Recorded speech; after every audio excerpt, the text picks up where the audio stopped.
Middle east की तपती रेत से उठी एक कूटनीतिक आंधी अब इस्लामाबाद की सत्ता की दीवारों से टकराने लगी है।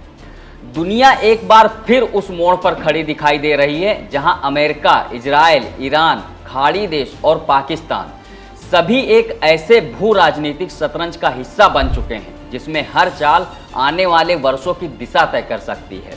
और इस बार केंद्र में हैं अमेरिकी राष्ट्रपति डोनाल्ड ट्रंप, जिनकी आक्रामक विदेश नीति ने पाकिस्तान के जनरल आसिम मुनीर और प्रधानमंत्री शहबाज शरीफ को ऐसी दुविधा में धकेल दिया है जहां हर रास्ता संकट की ओर जाता दिखाई दे रहा है। नमस्कार, मेरा नाम है शैलेंद्र और आप देख रहे हैं बतकही चौक।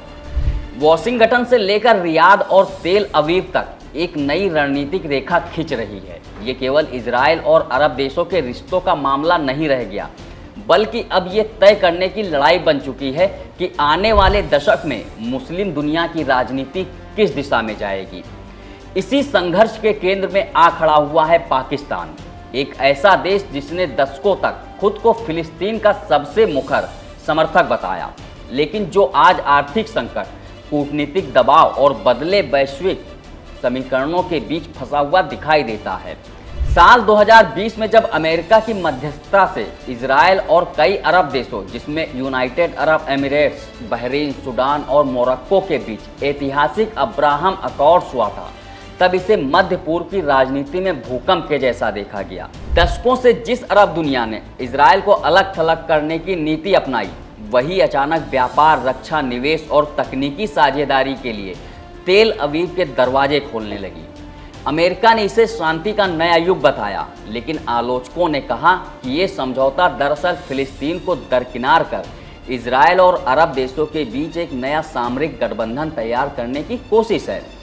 उस समय पाकिस्तान ने दूरी बनाए रखी। इस्लामाबाद ने साफ कहा कि जब तक 1967 की सीमाओं के आधार पर एक स्वतंत्र फिलिस्तीनी राज्य नहीं बनता और पूर्वी यरूशलेम उसकी राजधानी नहीं होती, तब तक इजराइल को मान्यता देने का सवाल ही नहीं उठता। लेकिन अब हालात बदल चुके हैं। रणनीतिक विश्लेषकों का मानना है कि ट्रंप प्रशासन अब अब्राहम अकॉर्ड्स को केवल अरब दुनिया तक सीमित नहीं रखना चाहता। वॉशिंगटन की नई रणनीति ईरान को चारों तरफ से घेरने की है। इसके लिए पाकिस्तान जैसे देशों को भी उस सुरक्षा ढांचे का हिस्सा बनाने की कोशिश हो रही है जिसमें अमेरिका, इजराइल और खाड़ी देश पहले से मौजूद हैं।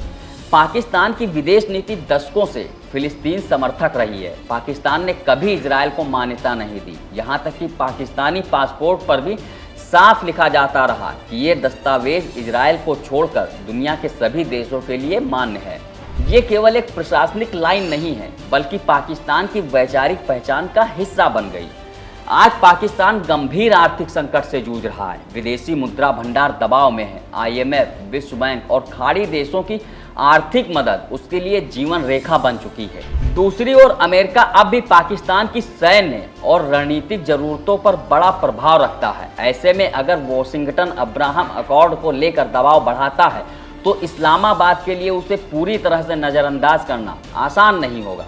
यही कारण है कि पाकिस्तान की सत्ता के भीतर एक अजीब सी खामोशी दिखाई दे रही है।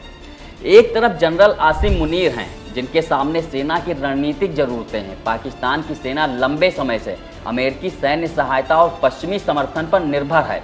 दूसरी तरफ प्रधानमंत्री शहबाज शरीफ की सरकार है, जो पहले ही आर्थिक संकट और राजनीतिक अस्थिरता से घिरी हुई है।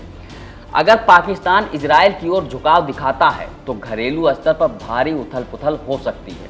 पाकिस्तान के धार्मिक संगठन, कट्टरपंथी समूह और विपक्षी दल इसे फिलिस्तीन से गद्दारी के रूप में देखेंगे। सड़कों पर प्रदर्शन भड़क सकते हैं। सेना और सरकार दोनों को जनता के गुस्से का सामना करना पड़ सकता है। यही वजह है कि इस्लामाबाद लगातार सार्वजनिक रूप से अब्राहम अकॉर्ड में शामिल होने से इनकार करता रहा है। अक्टूबर 2025 में पाकिस्तान के रक्षा मंत्री ख्वाजा आसिफ ने साफ कहा था कि पाकिस्तान अब्राहम अकॉर्ड में शामिल नहीं होगा और इजराइल को मान्यता देने का सवाल ही नहीं उठता। वहीं विदेश मंत्री इसाक डार ने भी दोहराया कि पाकिस्तान की इजराइल नीति नहीं बदली है और ना बदलेगी।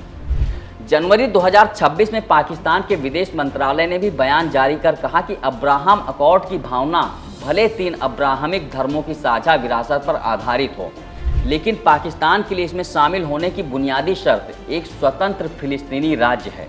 इन बयानों के पीछे केवल वैचारिक प्रतिबद्धता नहीं बल्कि घरेलू राजनीतिक मजबूरी भी छिपी हुई है।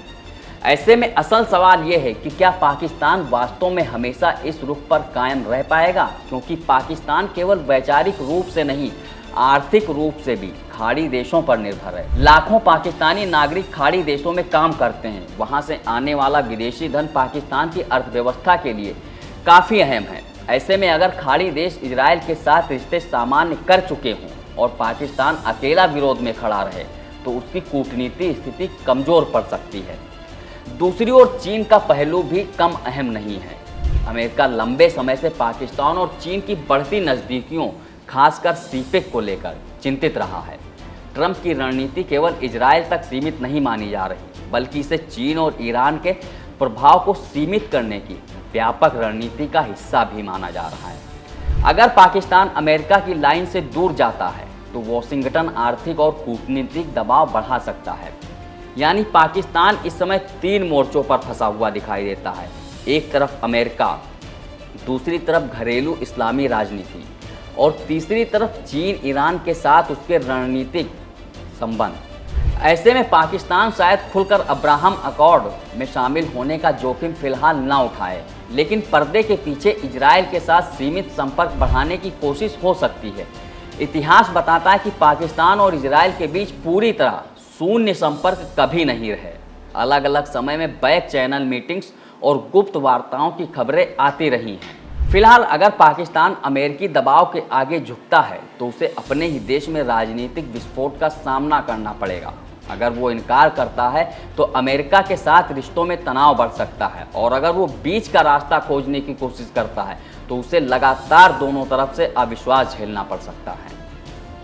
इस वीडियो में फिलहाल इतना ही। बाकी देश दुनिया की तमाम बड़ी खबरों के लिए देखते रहिए बतकही चौक। नमस्कार।